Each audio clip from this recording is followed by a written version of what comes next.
Hello. मैं RP Shukla आपके अपने परिवार करियर टीवी में एक बार फिर से स्वागत करता हूं। जैसा कि आपकी रीजनिंग की क्लासेस यूपी कांस्टेबल की स्टार्ट हो चुकी हैं और रीजनिंग पोर्शन एक अच्छे लेवल तक पूछा जाता है, तो आज से रीजनिंग क्लासेस स्टार्ट हैं और कंटिन्यू जुड़े रहिए। अब एक मौका मिला है तो उसे छोड़ना नहीं है। इसमें क्या है, क्या वक्त से लड़कर, देखो कुछ मोटिवेशन हो जाए। वक्त से लड़कर जो नसीब बदल दे, वक्त से लड़कर जो नसीब बदल दे, इंसान जो अपनी तकदीर बदल दे। क्या इंसान जो अपनी तकदीर बदल दे, कल क्या होगा, कल क्या होगा कभी मत सोचो, कल क्या होगा कभी मत सोचो। क्या पता कब, क्या है, क्या पता कल वक्त खुद अपनी तस्वीर बदल दे। क्या पता कब वक्त खुद अपनी तस्वीर बदल दे। देखो ये चीज जो है, ये लाइन हमने क्यों मेंशन, देखो इससे, जैसे कि अब यूपी की क्या था, लोग रो रहे थे, आप लोग क्या था बहुत परेशान थे, तो उत्साहित हो गए थे कि एज रिलैक्सेशन नहीं मिल रहा था ना। अब अच्छा खासा एज रिलैक्सेशन हर कैडर को मिला है। अब आप लोगों के पास एक मौका, अंतिम मौका, ये समझ लो आर तो आर, पार तो पार, लग जाओ। रीजनिंग मेरी गारंटी है कि आप लोगों के अच्छे खासे नंबर गेयर कराने की, लेकिन निरंतर हमारे से जुड़े रहिए और प्रैक्टिस से करते रहिए। अब पहला क्वेश्चन है, क्या उस विकल्प का चयन करें जिसमें दी गई आकृति अंतर्निहित है, और क्या है, यहाँ पे क्या है, टाइपिंग मिस्टेक है, तो यहाँ पे क्या होगा, घुमाने की अनुमानित, क्या है, घुमाने की अनुमानित नहीं है।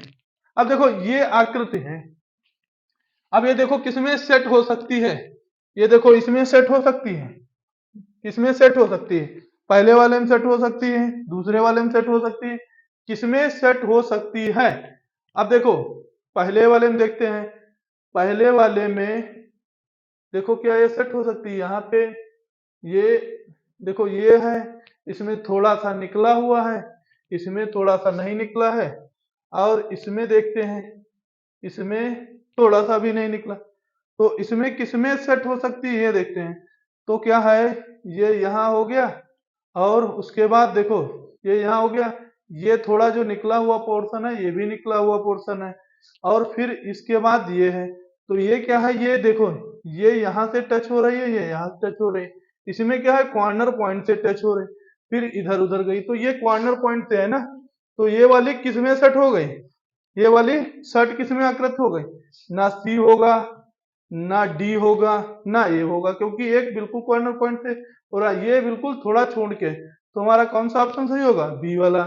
अब आगे चलते हैं, क्या है, देखो यदि किसी दर्पण को निम्नलिखित चित्र के अनुसार पी क्यू पर रखा जाए तो दिए गए क्या है, दिए गए संयोजक का दर्पण निर्मित सही प्रतिबिंब चयनित कीजिए।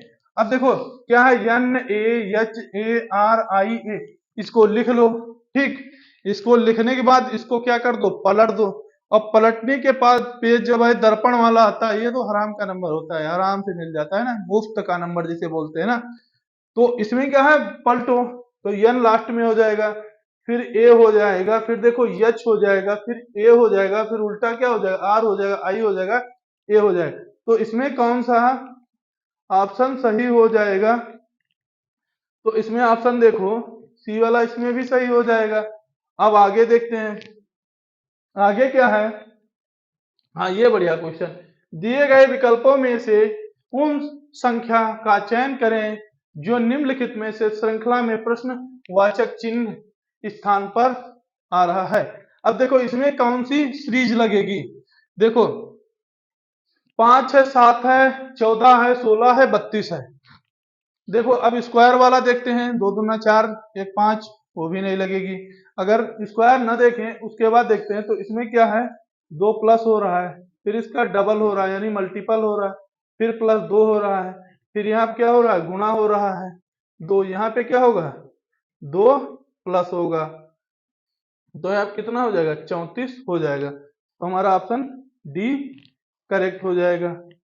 अब आगे देखते हैं, ए कामा बी की पत्नी है, ए बी की पत्नी है, सी डी की सास है, डी ए की एक डी ए के पिता हैं, ई डी की माँ है, तो सी और जी की माँ यफ है, तो यदि यच और डी के पिता हैं तो ई के साथ यच का क्या संबंध होगा?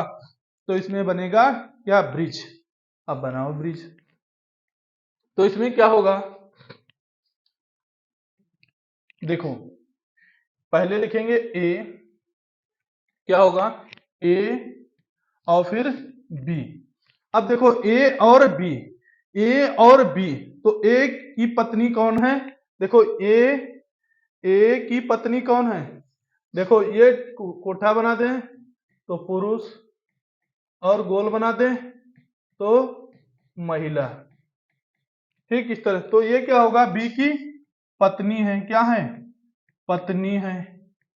क्या है? पत्नी है। ए बी की पत्नी है। फिर उसके बाद क्या होगा? क्या है? बी की सास। क्या होगा? बी की सास, तो यानी ए की क्या होगा? ए की माँ। ए की क्या होगा? माँ होगा। तब बी की क्या होगी? सास होगी।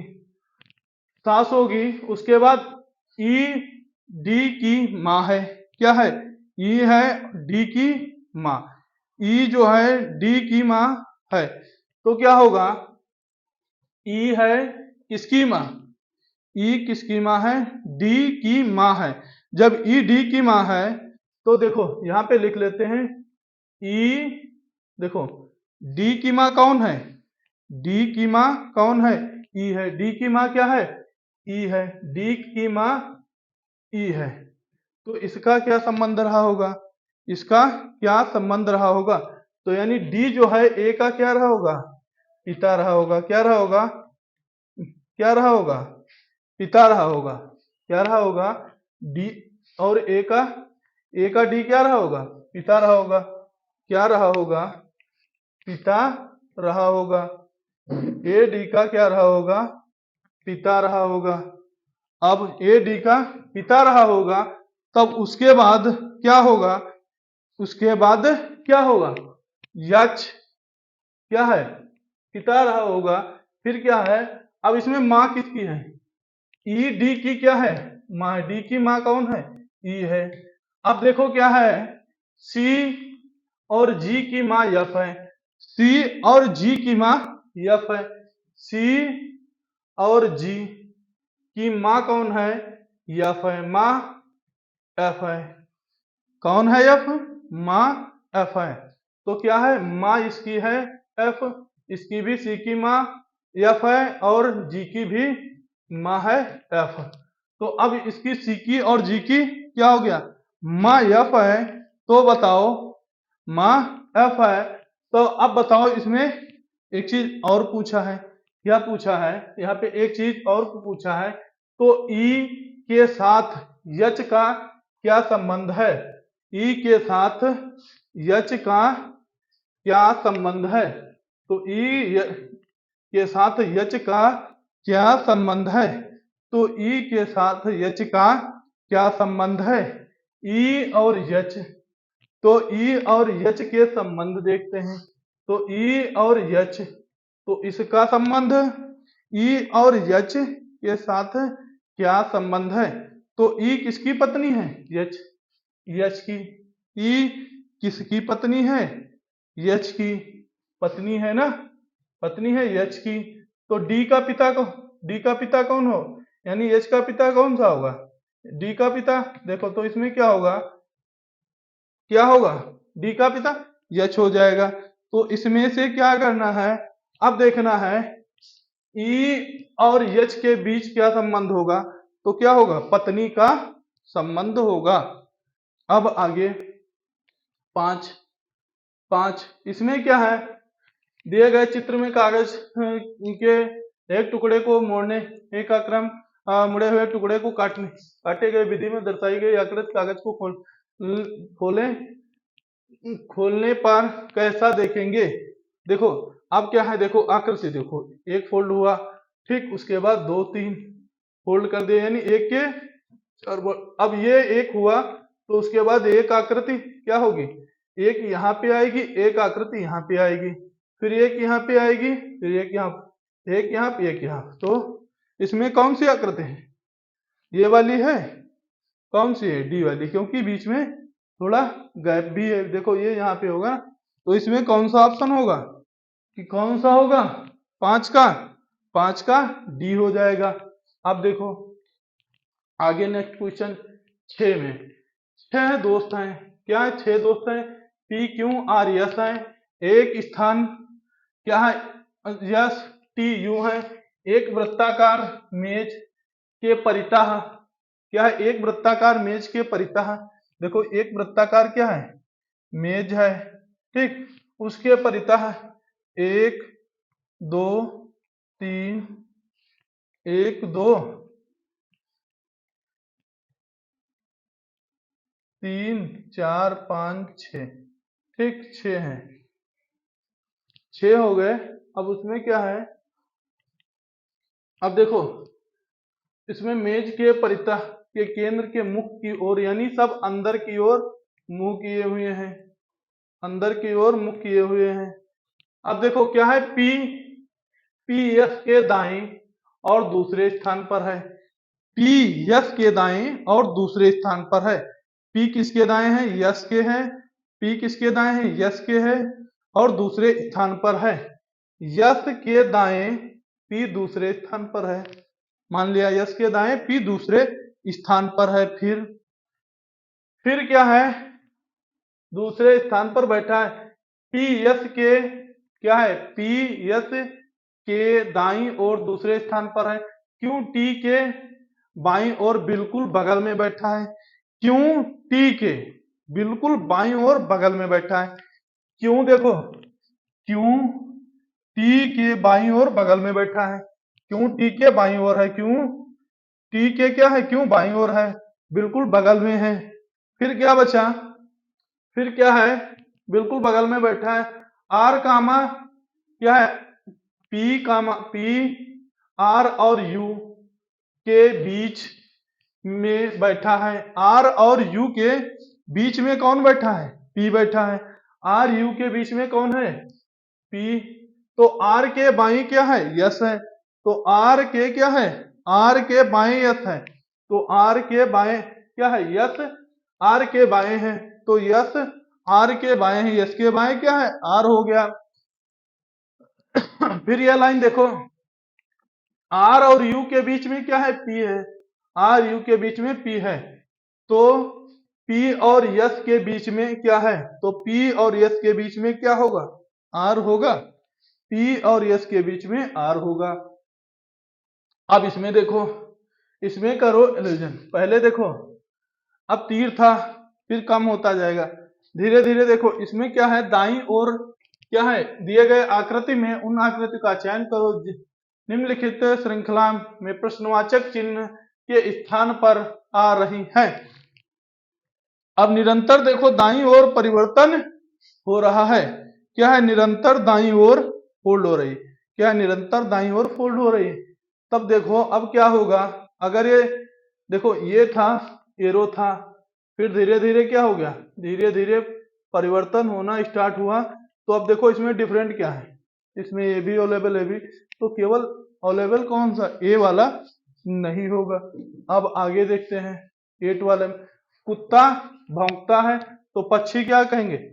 चहकेंगे। चहकेंगे। अब आगे 9 नंबर, चार